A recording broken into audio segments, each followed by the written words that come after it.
Oh my goodness. What's up, Jordan Nation? I'm not naked. Tricked ya again. Seems like the only way I really be getting those snaps is if I pretend like I'm naked. So that shows where my viewers' heads are at. Anyways, I missed you guys. It's been pretty much a month, let's be honest. And I'm not gonna sit here and be like, oh well, like I got life to live, people, and sometimes that requires not sitting in front of a camera talking to yourself. I'm sorry, but I wanted to record about this sooner. But I kind of wanted to make sure that my move and like everything was in place before coming on the internet and being like, huh, peace out, Colorado, I'm going away. Because it would have been really embarrassing if it didn't work out. But in this video, it's going to be very rappy, all over the place, rambly. I don't script anything, but like, especially right now, my mind is like all over the place. So let's start with like, why did I move? Okay, well, I'm not going to trauma dump too hard on you guys, but it was a layered situation. That parasite that I got at the beginning of the year, if you haven't seen my Giardia video, go check it out. That really did a number on me in a lot of different ways. It really got me thinking about life. Like, I looked death in the face and was like, I want better than this. I don't want to die in a garage that has walls that don't connect and is missing trim. And like, I think I deserve better than this, actually. On top of that, years ago, I lived in that building. And we had this feud going on with the guy who lived across the street from me. But even though we had this feud going on, we would always hire him as like a handyman.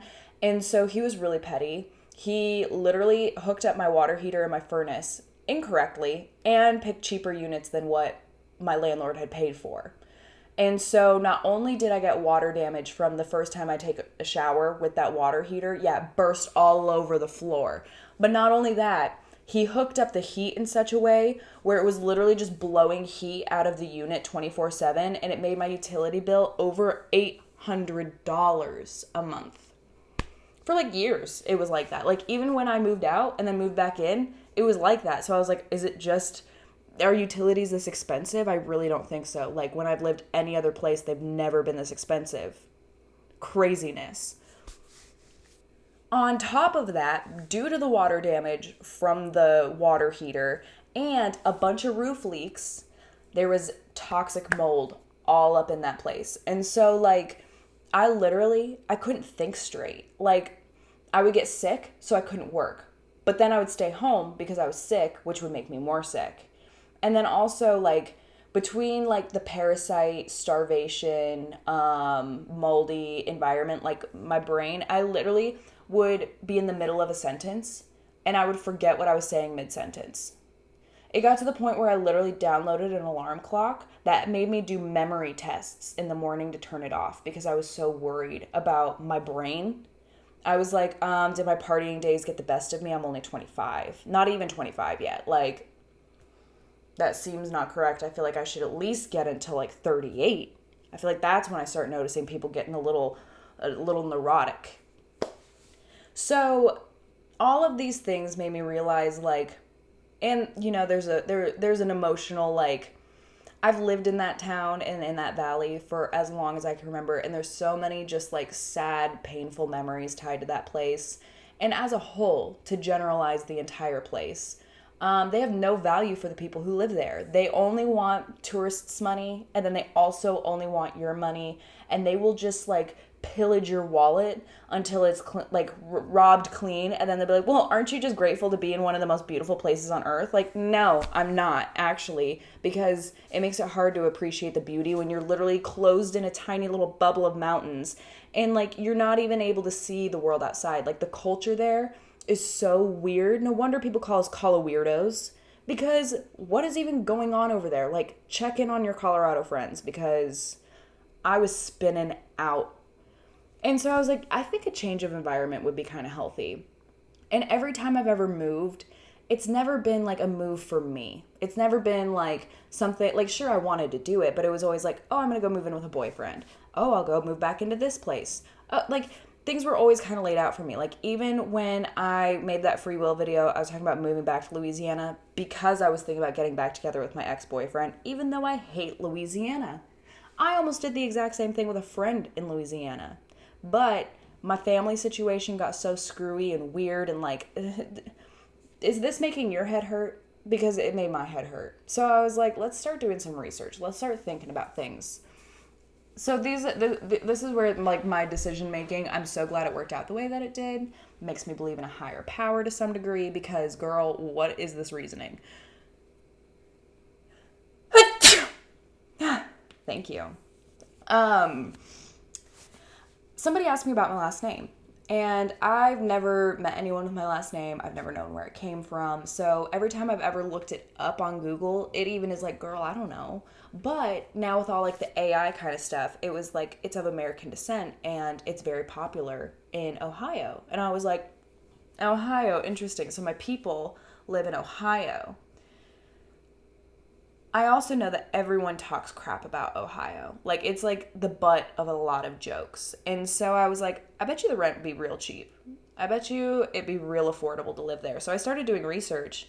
And, the average income that you make in comparison to the living cost is very, very nice. Very, very nice. So I was like, okay, so it's not like Louisiana where it's like, sure, everything's really cheap, but you also only make $7.25 an hour. Interesting. Okay.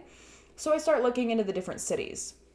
I come from a small town, like a lot of different small towns across the valley, and so I was like, I would love to be able to have like 24-hour gas station, convenience stores. I would love to get fast food at 2 a.m. if I wanted to. Even to have a nightlife that isn't geared toward like 70-year-old bikers, that would be sick. Like the one bar that everyone ever went to, we all had to worry because the bartenders would roofie people. Like, how are you going to protect your drink when the person making it is drugging you? Like, excuse me? No, thank you. So I was like, I would love to get away from all of that. So not only did I start looking into Ohio altogether, I also was like, we'll kind of see where they're hiring. And Cincinnati was looking for people. Like, I didn't even have to really do a lot of research because when I basically just looked up like relocation assistance, Cincinnati, Cincinnati, Cincinnati, Cincinnati. And I was like, oh my God, okay, I would have preferred Cleveland from my research, but boy, am I so glad that I did not go there and that I'm in Cincinnati. Literally the first job that I interviewed for, and this goes like, this is one thing that I would suggest you don't do. Or, follow your intuition, but just be wary of like, the first options that come your way because you need to make sure you know what you're signing up for. But the first job that I interviewed for, I totally thought that I bombed the interview. I thought that I was obnoxious and annoying and didn't know what I was talking about. But they called me back and they were like, you got the job. And I was like, hold up, really? Okay. Well, I need to figure out where I'm going to live first.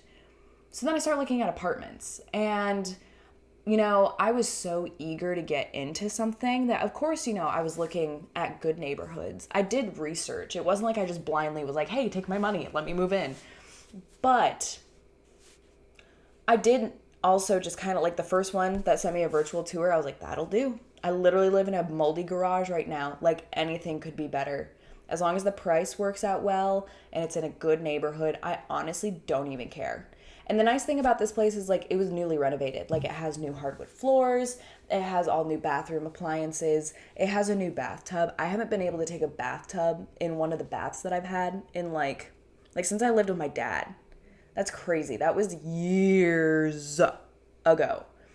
The kitchen is newly renovated. I have a dishwasher. Like I was like, yeah, honestly, and they also let you put down a deposit to put a hold on it. Because that was the other thing I was worried about is I'm like, in a city, there's a lot of people who are looking to move. And so luckily with it being like February at the time, it was not a very popular time for people to be moving. So after that, I essentially just put in my application. And that application process, I put it in on a Friday. And I would definitely suggest if you're like an anxious person who likes, immediate answers, don't put an application in on a Friday because you're going to have to wait all weekend thinking about like, am I going to get approved? Am I going to be making enough money? Like the thing that sucked so much about my situation also was between the salon just being slower and us having too many girls working there and my mold sickness and just giardia and like all of the layers of things, I was working 3 days a week. For only working 3 days a week, I was making pretty good money. But Still not enough for me to think that I would get approved for an apartment. I definitely thought that I was going to have to go get a second job, work for a little bit, and that way, like, I would be able to have proof of income. But that's where the job offer comes in. I would highly suggest, if you're moving to a new state, that you get your job offer before you get an apartment, because you can use your offer letter as proof of income to show them, like, hey, I may not be making that kind of money right now, but when I get there, I will. Okay, that is like a pro tip for you, because that saved my behind. Oh my goodness. I will say though, there's a lot of hidden fees that comes with moving, and especially with the fact that I wasn't asking a lot of questions and I wasn't in like the same state, I didn't realize just how expensive everything was going to get. It was like a $500 deposit, and then it was like an application fee. And then once I did all that, I had to pay the prorated rent, and then I had to pay an administration fee, and then I had to pay a pet fee, and then I had to pay for renter's insurance. And then you also have to move. So then it's like you also got to get a U-Haul trailer. Oh my gosh, that's like a whole beast in and of itself. Do the U-Haul trailer though. I looked into getting a moving company to move my stuff for me, because I've heard people say how worth it is and how much easier it makes, like especially moving across the country. That was going to be $4,000. It was going to take me 12 days to get my stuff. So I would have been living here for 12 days without clothes, food, like any of my belongings, other than like, maybe an overnight bag that I packed for myself. But like I wouldn't have a bed. That's the thing. Like, you need a bed to sleep in. And I'm not going to like pay $4,000 for a moving company and pay for hotel rooms for 12 days. Bitches, you're tripping. That's crazy talk. Like, maybe if I was in a different place in my life and like I had like lots of expensive artwork and all of this kind of crazy stuff and just the money, sure. Maybe one day I'll get to enjoy that luxury. But even the guy on the phone was like, girl, you don't own anything, do you? And I was like, how many times do I have to tell you this is a studio apartment? Like, I'm 24. Yeah, I don't own nothing. I just need to get it from one place to the other. Can you try not to make me feel so broke? And then on top of that, you had to put like a security deposit down. It was $900. And I was like, I don't really think I'm ready to move forward with that step yet. And he was like, well, let me just take your card information down so that way if you do, like, girl, I almost got scammed out of $900. But luckily I locked my card. Like I was like, sure, I'll give you the information. Locked immediately. And he sure as hell tried to run my card right after. I literally told him, I was like, I don't think I'm ready to move forward with this. I gotta go. Hung up, tried to charge my card to hold my spot in line. Yeah, I literally had to text him because they had all of like these different contracts that you had to sign. And I was like, it's going to be crazy to me if you actually did try to charge my card $900, because I did not sign the payment authorization form. So we are going to have a major issue if that's the case. Oh, and the way that he snapped at like 11 o'clock at night to fix it. Yeah, damn straight. Don't make me go Karen on your ass, okay? I don't like doing it, but like sometimes you got to get big with people in this world to like not get taken advantage of. And why has it got to be like that, huh? That's so frustrating. Okay, anyways, but the U-Haul. Not only do you have to make sure that you have a car that has like a tow hitch that can pull that kind of weight, but you also have to make sure that like you have a light box for it. Like I had a U-Haul trailer hitch installed on my car from like the previous owner, but someone broke off my light box or tore it off or something. Like it was totally busted. And I'm so glad I realized that before I went to go pick up my U-Haul, because otherwise it would have totally delayed my trip. Like I would have totally had to wait at least an extra day. But I mean, you spend money on getting a new lighting box for your trailer. You spend money on the trailer. You spend money on insurance for the trailer. Like, I should add it up and see how much money this move cost, because I don't even think I want to know the number. But I would say that you want to have at least $6,000 saved if you're moving across the country. That sounds like a lot of money. I know. And like maybe there's ways around it, but I think between having to buy like little pieces of furniture for my place that I needed, and all of the moving costs, the U-Haul costs, the gas, the hotels, I'm pretty sure it was like $6,000. That's where my brain is going to. And just like prepare yourself maybe ask for help if you need it, because like it was like a 25-hour or like 24-hour drive probably, with me having to go as slow as I did with my trailer. And I would wake up at 6 a.m. and I would drive as long as my body would let me. Like usually right around like 9 or 10 is when my body would give out and be like, girl, you're not seeing straight. You need to get off. You need to go to a hotel. The cool thing about the first hotel that I stayed in, though, well, then the only hotel, it was a 2-day drive, but it was like 2 full days. But the hotel that I stayed at, there was this crackhead lady who was just sitting in her car smoking cigarettes back to back with no windows down. Like hotboxing her car with cigarette smoke. But she washed my trailer for me. Made sure nobody didn't take it. Because, like, that's the thing. You could lock your trailer. But, like, did you lock your trailer to your car? Probably not. So somebody could literally just take your whole entire trailer if they wanted to. And that happens. Like, but we made it here. I got here at like 9:30 at night, I think. And honestly, with how many hills are in Cincinnati and stuff, it was kind of scary. I'm not going to lie. I was like, oh my God, what did I do? And then I came into my apartment and it was just like hot and stuffy and it smelled like renovations. And I was like, oh my gosh. And even my cat was like, what are we doing? I hate you. What did you do to me? What did you do to my life?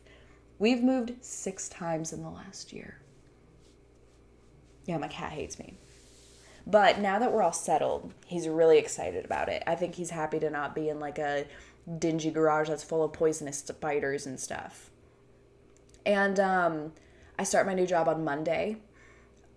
The job thing is interesting. I will say, a new type of company that I've learned about within like the last year or two is these weird entry-level sales positions that are also kind of like pyramid schemes.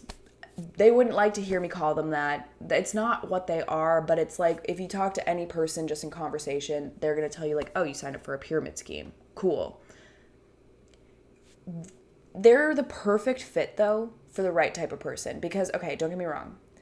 I'm about to be going and standing in Walmarts and Kroger's and like different grocery stores across Ohio, just trying to get people to switch their energy companies over to a newer one in the area. Like, nothing about that job sounds glamorous, does it? Like, sure, I may get to wear nice clothes and, like, talk to people. Like, but most people, when they hear that, are like, you're stupid. But here's the thing. They know that that job is so weird and, like, not appealing to people that they really put in the extra effort in making sure that they create, like, a really good community within the company. So, like, they'll do Taco Tuesday nights. They'll do, like, Fun Friday nights. They do all of this team building. And so if you're new to an area and you don't know anyone, it's perfect. Because not only do you get to go drive around and travel around to different grocery stores so you get to learn your area, you're always at a grocery store, so you always know that, like, you're going to have food in your pantry because after work you can just go buy groceries. But also, a lot of the people who are going to be working for companies like this are going to be in, like, their early 20s to, like, mid 30s. And so it's, like, the perfect social range for you to be able to meet people, get a feel for the people in that area, make some friends that aren't just, like, going to clubs and bars all the time. And, like, the specific company that I'm working for is very, like, health and wealth oriented. And that's something that, like, I it sounds corny to say, but, like, I am a very structured, health-oriented person. You know, I try to take very good care of my body and my space and my money and my time. And especially now that I'm living in this situation, it's like I really get to take my own life into my own hands. I don't have any distractions. I don't have any obligations to anyone. I don't have any reason other than myself to hold me back. And so when I saw that that's like what the company stood for, and I kind of read about like the head of operations and all that kind of stuff, I was like, you know what? I think this is going to be perfect for me.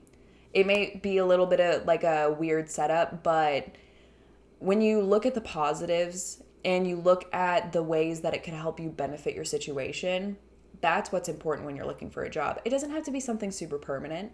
It doesn't have to be something super serious either. Like, I'm so focused on trying to get accustomed to a new way of life that, like, if my job allows me to make a few friends and interact with people and get to know my area, that's perfect. I don't care what I'm doing at that point. As long as I'm making enough money to pay for my house and my living, and I'm getting to do, like, meet people in a healthy way. Mwah. And I gotta say, the people here are so athletic and gorgeous. I'm like an Ohio 6. Like, I didn't realize how pretty everyone was gonna be. And I'm loving it. But I probably look like a weirdo because I'm just like staring at people like, oh my god, you grow yourself? Wow. But I'm going to try to be a little bit more consistent with this type of thing. I appreciate if any of you guys actually did notice my absence. I didn't quit. I just got life to live, okay? And I appreciate your patience. So thank you for being here, tuning in to my rambling. If you have any questions, let me know. But I think I covered about the basics of everything. So have a wonderful rest of your day. Stay safe out there. Have fun perusing on the internet. And goodbye.